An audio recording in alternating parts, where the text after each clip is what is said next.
Oh, well, today the uh, the internet was all full of everybody's take on Vladimir Zelensky's visit to the White House to see President Trump. And you see a lot of people on there, they watch a 10-minute clip from CNN or MSNBC or whoever they happen to get their news from, and they talk about how overbearing and rude President Trump was to President Zelensky.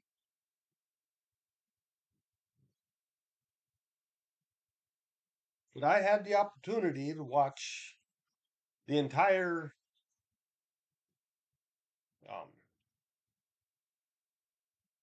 entire back and forth, the entire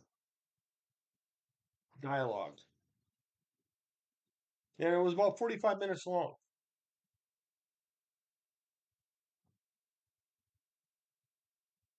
And what I come away with is that he was originally supposed to go there to sign this agreement to end the war or start, call a ceasefire so that they could work out a treaty to end the war between Russia and Ukraine.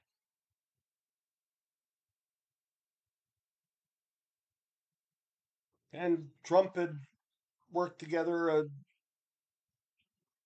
a means to do that. It had to do with rare earth minerals and the U.S. helping them develop that um, that part of their economy. From what I can see, and the body language involved with Zelensky, he had no intention of going there to sign any sort of treaty. He he was bound and determined to get more money to fund his war against Russia. He didn't want peace. He wanted another blank check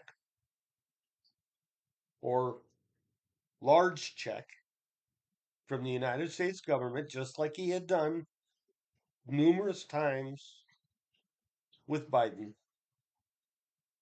so that he could go home and and throw a bunch more money. I mean, we've already given him, the United States alone has already given him $300 billion, and about 1.5 billion of that, nobody knows where it is. Zelensky doesn't even know where it is. I'm thinking it was kicked back, and some of our politicians kind of line their own pockets with it, which is bad enough as it is, and it's part of the reason why Trump has been elected. But those same politicians are the ones that are arguing against Trump. They're saying he's just running amok. Well, no, he's cleaning house. But Zelensky went in there, and he had no intention of signing any sort of peace deal, any sort of ceasefire, anything. All he wanted was give me my money and I'll go home. Well, that's not what Trump had in mind. President Trump, they were going in there, and he run, part of his campaign was, I'm going to end the war between Russia and Ukraine. And they've already killed over 800 million people. They're on, or 800,000 people. They're coming close to a million men dying in that one war. And that's just the two countries.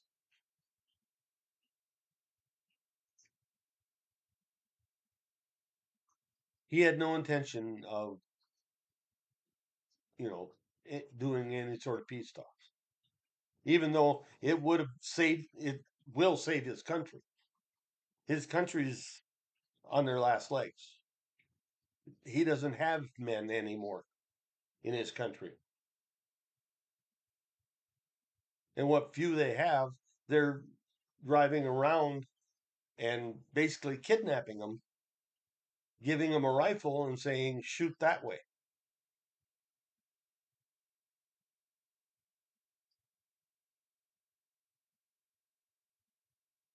But the way the uh, the way the agreement would go would be that they call a ceasefire or call a peace, and then American companies would send people over there to help them develop their rare earth mining, which serves a twofold purpose. Number one, it starts an industry, a new industry in Ukraine that would be a very lucrative industry because a lot of our high tech deals uses those rare earth elements. Number two, it would keep Russia honest because if we have American people there and if Russia throws a missile at them,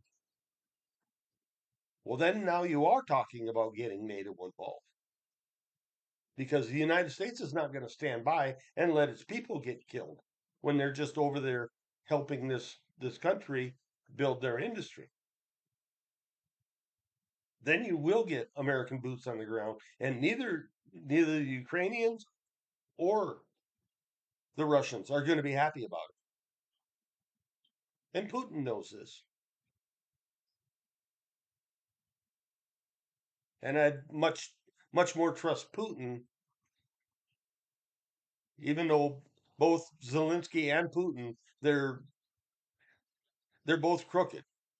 I wouldn't trust either of them any further than I could throw them.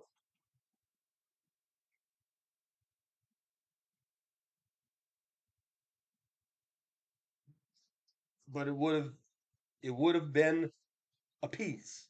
People would stop dying, and that's what Trump wants. He wants to leave the office known as a peacemaker.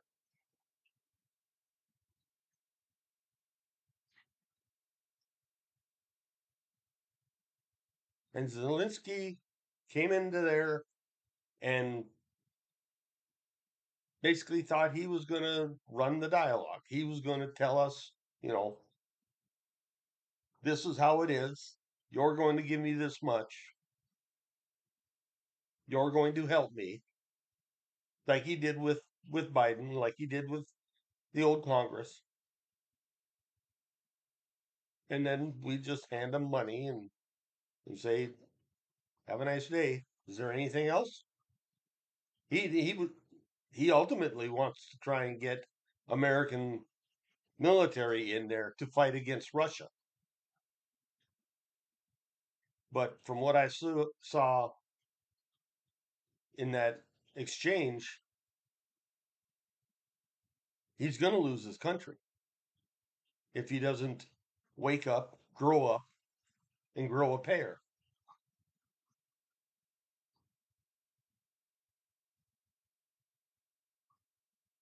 No, he was very. You talk about taking offense. He was very offensive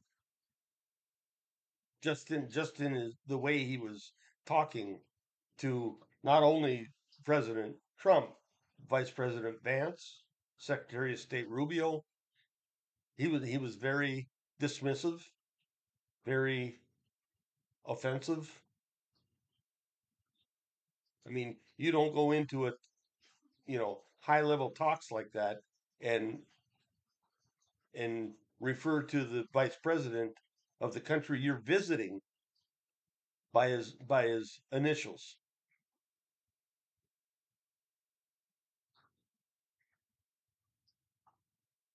He was there begging for money, begging for military, begging for aid, and trying to stipulate how much he gets and what he gets. And no,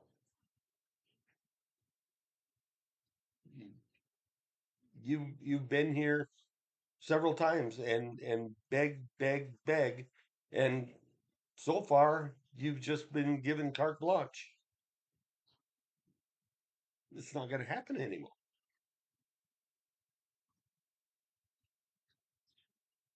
So then Zelensky gets all upset and he leaves there and runs straight to Europe. Well, Keir Starmer and the French president and German president. Now, oh, poor Vladimir, you were treated so harshly by that big bad American. Come here, we'll help you. Well, you send your own men over there to die. Go ahead, Britain. Go ahead, France. Go ahead, Germany. You send your own men over there to die. About the only one in NATO right now that's making any sense other than the Americans are the Poles.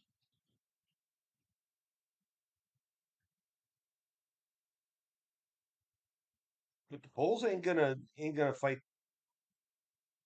The only reason they're siding with with Zelensky with Ukraine is because they don't want Russia in there. They've already dealt with Russia once this century, twice this century. They don't want them next door.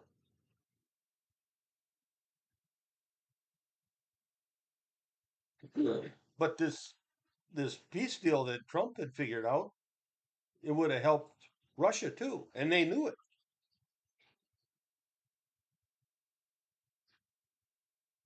But according to the deal, American companies would send their people over there, develop the Ukraine's rare earth industry, and then for a period of time until the money we've just given you, we'll have exclusive rights to those rare earth minerals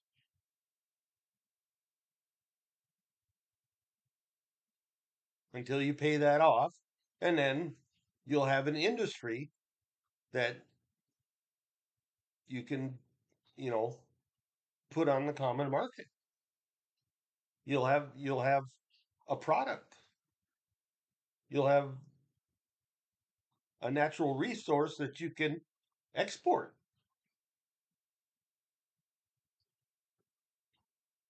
and you'll pay off your debt to us.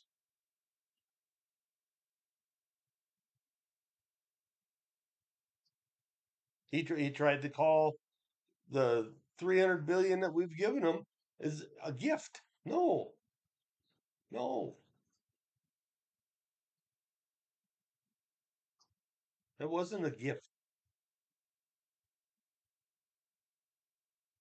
I mean, $300 billion is a little bit of a hefty gift.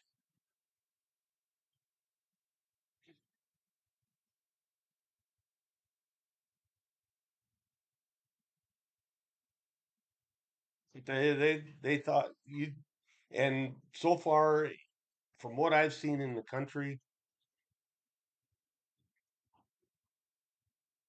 this country is very split, right, right along party lines. If you're a Democrat, you think Trump is was just an overbearing bully, and usually you get your news from ABC, CNN, MSNBC, the leftist media. And Republicans, they're, do or die Trump. And you tend to go outside those sources. But personally, I look at one side, what one side has to say. I watch CNN, I watch MSNBC, but I also watch Fox, and I've got other, conservative. I subscribe to the Blaze, so I look at both sides. But if you look at the whole interchange between Zelensky and not only President Trump but Vice President Vance and Secretary of State Rubio, if you look at the whole interchange and put it into context, no, Zelensky, he came in there like a spoiled kid asking, well, where's my allowance? You promised me an allowance. I want it now. No, Junior. He's a spoiled child that's been told no. He doesn't like it, but that's irrelevant. Sometimes someone needs to say no.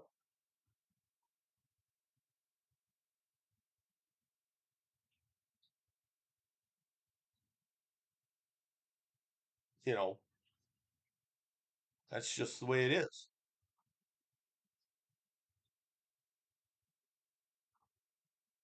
And, you know, America's not going to be dragged into it. If Europe wants to fund him and lead their soldiers for Ukraine, that's their backyard. The European countries, Russia and Ukraine, are right in their backyard. So that's their decision. It it has no impact on us.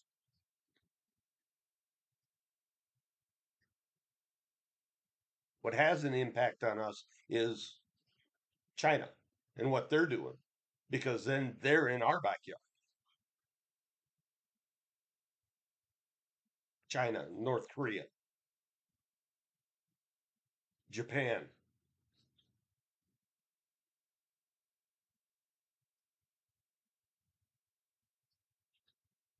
Canada. But Trudeau was one of the ones over there, you know, petting Zelensky and telling him how evil Mr. Trump is. Well, no, he's representing his country. He said it when he ran for president, America first. He's putting America first in any sort of negotiation, which is what we elected him to do.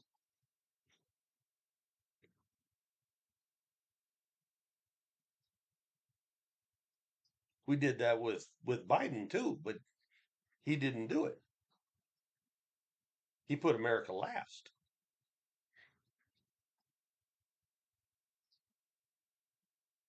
And that's why we're 300 billion dollars in the hole to the Ukraine, amongst other things.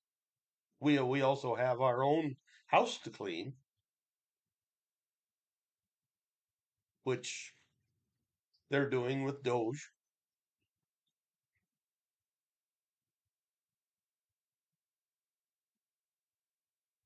But people gotta, the rest of the world got a real eye opening. What with Keir Starmer coming over here and trying to make the point that Britain has more freedom of speech than anyone else. No, they don't. A country that's putting people in jail for because they prayed in their house and it was 50, 20 meters from an abortion clinic. I don't know how much more authoritarian you can get. Despotic is what that is. That the government thinks that it can regulate what you think, not just what you say, but what you think. It's bad enough that they regulate what they can say, that people can be put in jail because of what they tweet. But when you start regulating whether or not they can pray in their own house, because it might be offensive to somebody, that prayer might be offensive to somebody. We don't know what it is. We can't hear it, but it might be offensive.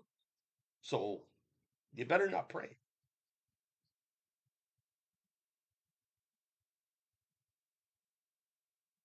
Now you know why Britain and all the European countries disarm their citizens, because this is the stuff that they had coming down the pike.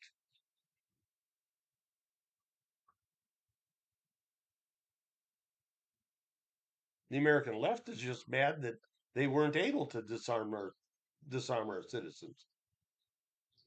So they come up with some of this stuff, and we tell them to get stuffed.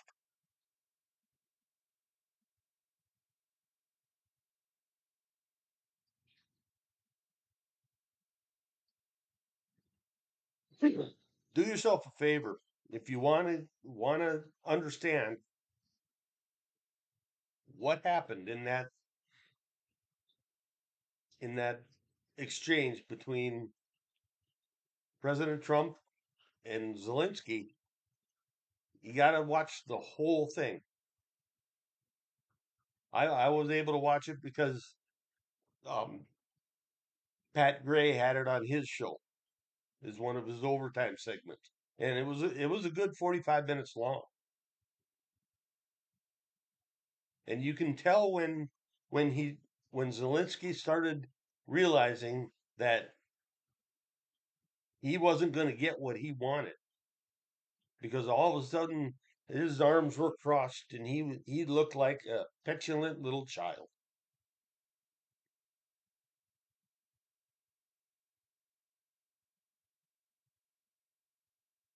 That's the way he acted, because he wasn't going to get his allowance,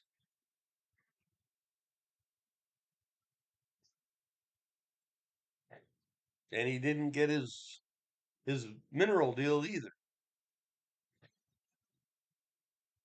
And Vance told him,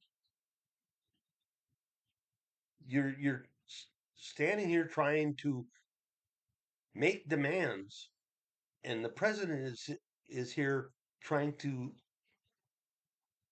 save your country, because Ukraine has nothing left to spend. He's trying to save your country, and you want to fight, keep fighting with people you don't have." So you have to go to other countries and get people from them to throw into your furnace or put into your meat grinder. Well, America's not going to do that. We're not going to send our sons over to get chewed up in your meat grinder.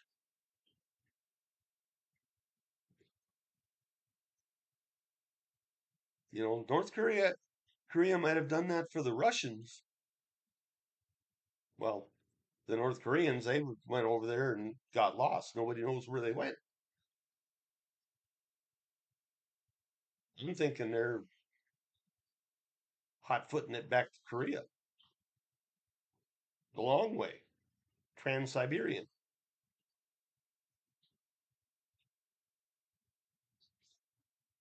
But America's not going to do that.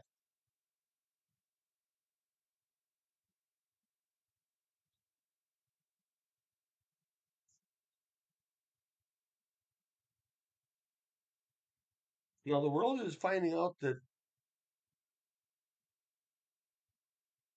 overnight, America became a very different place. We're not putting up with a lot. We're not putting up with anything.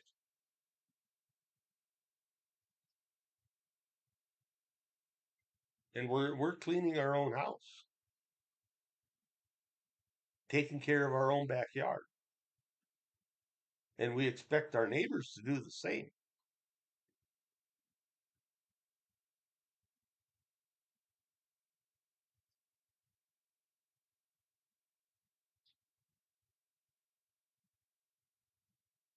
Well, if you like what you hear, give me a thumbs up. If you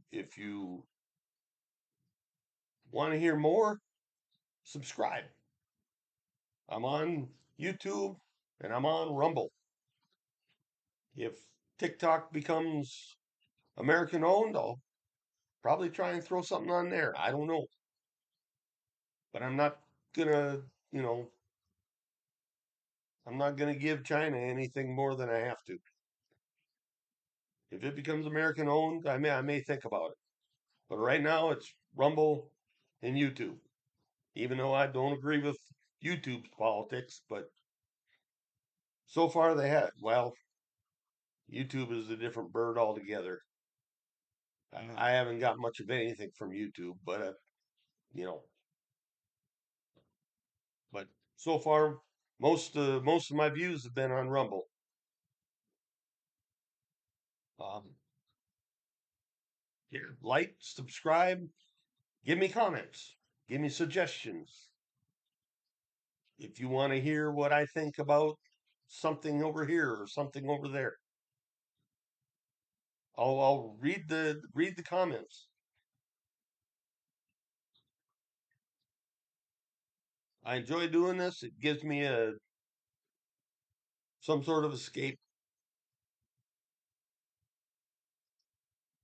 Well, lets me air my own ideas, my own thoughts, sort them out.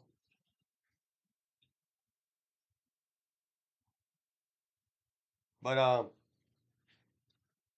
yeah, like, subscribe, um, and I'll keep looking at the news, figuring out what's what, and then give you my 2 cents worth.